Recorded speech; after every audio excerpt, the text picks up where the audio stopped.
Sweet ముక్క చిన్నగా కొద్దిగా ఉన్నప్పటికీ అది తింటే ఎక్కువ బరువు పెరిగిపోతాం, ఎక్కువ క్యాలరీస్ వస్తాయి. బరువును పెంచేవి 3 స్వీట్స్లో ఉంటాయి.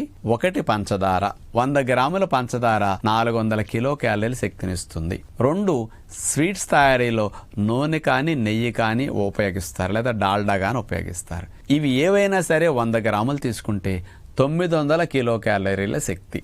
ఇక మూడవది స్వీట్స్ తయారు చేయడానికి పిండి ఉపయోగిస్తాం. ఏ పిండి తీసుకున్నా సుమారుగా 100 గ్రాములు 350 క్యాలరీల శక్తిని అందిస్తుంటాయి.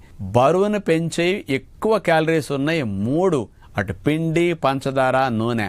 ఈ 3 స్వీట్స్లో కలిగి ఉంటాయి కాబట్టి మొక్క కొంచెం అయినా సరే ఎక్కువ శక్తి, ఎక్కువ బరువు పెరగటానికి కారణము. పిట్ట కొంచెం కోత ఘనమన్నట్టు ఇంత మొక్క తిన్నా చాలు బరువు తగ్గరు. బరువు తగ్గాల్సిన వారు స్వీట్స్ని మానండి.